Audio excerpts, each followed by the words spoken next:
तो एक कहानी पढ़ रही थी। कहानी जो है शास्त्रों से ही है। कहानी का नाम है गुण से बड़ा स्वभाव। और कहानी जो है वो है जंगल के पक्षियों पर, कि जंगल में जो है पक्षियों के बीच प्रतियोगिता होती थी, जिस प्रतियोगिता में सारे पक्षी जो थे अपने अपने गुणों का प्रदर्शन करते थे। ठीक है, तो कहानी उसमें है। तो कहानी है कि बहुत बड़े जंगल में हर साल पक्षियों की प्रतियोगिता हुआ करती थी, कंपटीशन हुआ करता था। उस कंपटीशन में सभी पक्षी अपनी अपनी योग्यता दिखाते थे। जिसकी जो योग्यता होती थी, जिसकी जो विशेषता होती थी, उस प्रतियोगिता में जीतने के लिए वो अपनी उसी विशेषता का प्रयोग करते थे। जैसे कि कोयल गाने में अपना प्रदर्शन दिखाती थी प्रतियोगिता में, मोर नाचने में और सुंदरता में अपना प्रदर्शन दिखाते थे, तोता भाषण में अपना प्रदर्शन दिखाते थे, और बगुला जो था बगुला नाटक बहुत अच्छा करता था, तो वो उसमें प्रतियोगिता में हिस्सा लेता था। ठीक है, उसमें अपना प्रदर्शन करता था। और उस प्रतियोगिता को हर साल जो मोर होते थे वो जीत जाते थे। ठीक है, लेकिन मोरों को अपनी इस जीत से ना काफ़ी संतुष्ट नहीं हो पाते थे, वो संतोष नहीं होता था उन्हें, है ना। मोर चाहते थे कि वो बहुत सारे इनाम जीत करके हैं सारे पक्षियों पर अपना कंट्रोल कर लें, है ना। और सारे पक्षी जो हैं उनको ही अपना सब कुछ मानने लगे या उनका ऑर्डर फॉलो करें, है ना। तो वो बहुत सारे इनाम जीतना चाहते थे, है ना, पक्षियों पर अपनी धाक जमाना चाहते थे। इसलिए मोरों ने क्या किया कि ऐसा करने के लिए उन्होंने अपना एक प्रतिनिधि जो है माता सरस्वती के पास भेजा। मोरों ने अपना एक प्रतिनिधि माता सरस्वती के पास भेजा ताकि उनकी जो ये दिली इच्छा है ये पूरी हो सके और वो अपने पक्षियों पर जो है अपना कंट्रोल कर सकें। तो मोरों के प्रतिनिधि ने देवी सरस्वती से कहा, जो मोर का प्रतिनिधि देवी सरस्वती के पास गया था, उन्होंने देवी सरस्वती से कहा कि देवी आप तो सब कुछ करने में समर्थ हैं, सक्षम हैं, अतः उन्होंने क्या किया, उन्होंने सारी पक्षियों की ना देवी सरस्वती से कहने लगे कि सारी पक्षियों की जो जो क्वालिटी है वो हमें दे दें। जैसे कि हमें कोयल जैसी आवाज़ दे दें कि हम अच्छा गाना गा सकें, कबूतर जैसे पैर दे दें, कबूतर के जैसे पैर होते हैं वो दे दें, नीलकंठ जैसा गला दे दें, नीलकंठ का गला कितना सुंदर होता है, ताकि हम और ज़्यादा पुरस्कार जो हैं हमें ही मिल जाएं और किसी को ना मिले। तो उस प्रतिनिधि की बात सुनकर माता सरस्वती बोलती है कि बेटा भगवान ने सबको अलग अलग गुण दिए हैं, है ना, सबको अलग अलग गुण दिए, अलग अलग विशेषताएं दी हैं, और उनके मौलिक गुणों के कारण ही उनका सम्मान है। इसलिए दूसरे पक्षियों से ईर्ष्या मत करो, उनसे जेलस करने की कोई ज़रूरत नहीं है। शरीर तो भगवान ने बनाया है, इसे तो बदला नहीं जा सकता, परंतु स्वभाव तो बदला जा सकता है। अपना स्वभाव अच्छा बनाओ और गुणी बनो, इससे तुम्हें सबका स्नेह और सम्मान मिलेगा। ठीक है, अब इस कहानी से सीख क्या मिलती है? कहानी बहुत अच्छी है, गुण से बड़ा स्वभाव, बिल्कुल सही बात है। कहानी से सीख ये मिलती है कि सबसे पहले हमारे पास जो अपनी क्वालिटी है, जो भी थोड़ी छोटी बड़ी जैसी भी हो सकती है, ठीक है, हमें उस पर विश्वास करना चाहिए, हमें उसका सम्मान करना चाहिए, हमें उसका रिस्पेक्ट करना चाहिए, और हमें सबसे ज़्यादा उसमें संतोष करना चाहिए। जो हमारी एबिलिटी है, जो हमारी विशेषता है, वो एक बात जो हमें दूसरों से अलग बनाती है ना, हमें उसका सम्मान करना चाहिए। सबसे ज़रूरी चीज़ तो यही है। ठीक, अगर हम ये मान रहे हैं कि हम में कुछ स्पेशल एबिलिटी है, हम में कोई क्वालिटी है ना, और हम उसके प्रति जितने हम उसका सम्मान कर सकते हैं, हम उसके प्रति जितने रिस्पेक्टफुल हो सकते हैं, हम उससे जितना प्यार कर सकते हैं, तब हम दूसरों को लेकर के भी यही बात सोचेंगे, दूसरों को लेकर के कि उनमें भी कोई क्वालिटी होगी। जब हम ये समझेंगे कि दूसरे में भी कोई क्वालिटी होगी, है ना, जब हम ये मान लेंगे कि जैसे हम में कोई विशेषता है ऐसे ही दूसरे में भी तो कोई विशेष बात हो सकती है ना, तो हमें उससे जेलस नहीं होगी। जब हम खुद को ये जान लेंगे, जब हम खुद के बारे में जान लेंगे, खुद को समझ लेंगे, हम ये मान लेंगे कि जैसे हम अपनी चीज़ों का इतना सम्मान करते हैं, इतना रिस्पेक्ट करते हैं, उससे इतना प्यार करते हैं, तो क्या दूसरा अपनी चीज़ों से इतना प्यार नहीं करता होगा, दूसरा अपनी बातों से इतना सम्मान नहीं करता होगा क्या? तो तब हमें उसके प्रति जेलस नहीं होगी। तब हमें ये भाव आएगा कि जो बात उसमें है, हो सकता है कि हम में जो बात हो वो हम उसे सिखा सकें, जो उसमें वो बात हो अच्छी वो हम उससे सीख सकें।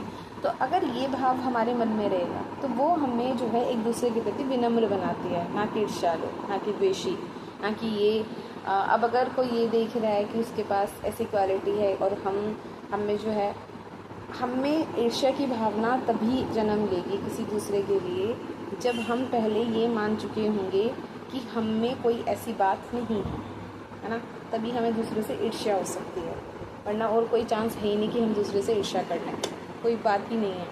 हमें केवल दूसरों से ईर्ष्या तभी होगी जब हम सबको जानते नहीं होंगे, जब हमें खुद के बारे में नहीं पता होगा, जब हमें हमारी क्वालिटी के बारे में नहीं पता होगा, और जब हम दूसरों को देखेंगे वाह उसकी आवाज़ कितनी सुंदर है, वाह ये कितना ब्यूटीफुल है, कितना सुंदर है, वाह उसके पैर कितने सुंदर हैं, ये नाश्ता कितना अच्छा है, ये उड़ता कितना अच्छा है, कितनी ऊँची उड़ान भरता है, जो भी जिसकी भी कोई क्वालिटी हो, है ना। जब हम दूसरों को अपनी अपनी क्षमताओं के साथ आगे बढ़ते हुए देखते हैं, अच्छा देखते हैं, अभ्यस्त देखते हैं, मगन देखते हैं, तब हमें उससे ईर्ष्या होती है ना। ईर्ष्या होने को कोई कारण नहीं है, और इस ईर्ष्या को ख़त्म करने का सिर्फ एक ही तरीका है। ये नहीं कि दूसरे के चरणों में जा कर के बैठ जाओ, नहीं, दूसरों के चरणों में नहीं बैठना होता। पहले स्वयं को अपनी क्वालिटी के बारे में, अपनी विशेष बात के बारे में, है ना, उस बात के बारे में सबसे पहले जानना होता है, ठीक है। तो वही है, गुण तो सबके भीतर होते हैं। अब गुण सबके भीतर हो सकते हैं, लेकिन अगर हमें उस गुण को सही तरीके से संभाल ना ले, हमारा स्वभाव ही बेकार है, तो हम उस चीज़ को कैसे ही डील करेंगे, है ना। तो वो वाली चीज़ है। तो ये कहानी जो थी सामने आ गई थी। हालांकि है कुछ कहानियाँ इस तरह की स्टोरीज काफ़ी ज़्यादा अच्छी लगती हैं, है ना।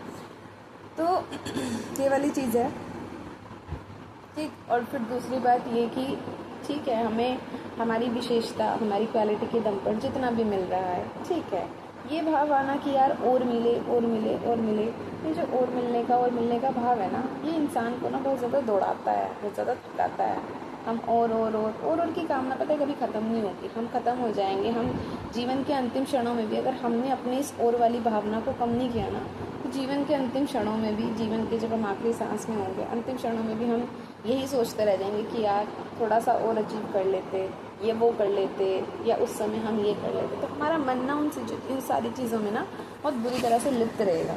तो उन चीज़ों से खुद को ना रोकने की बहुत ज़्यादा ज़रूरत होती है कि हम उन चीज़ों में ना बहुत बुरी तरह से लिप्त ना हो, की ओर चाहिए, ठीक है ना। जो है ठीक है, जो हो रहा है वो भी ठीक है, जो होगा वो भी ठीक है। तो उन चीज़ों के बारे में इतना क्यों भी सोचना है, ठीक है। सबसे ज़रूरी चीज़ ये है कि हमारा जो काम है, जो भी, हम उसको बहुत सही तरीके से करते हुए चलें, ठीक है। दूसरी बात ये कि चीज़ काम कोई भी हो सकता है, सबसे ज़रूरी बात ये है कि उसको सही तरीके से शॉर्टकट में नहीं, लॉन्ग वे लें, टाइम ज़्यादा लगे, मेहनत ज़्यादा लगे, पर वो ज़्यादा बेटर है।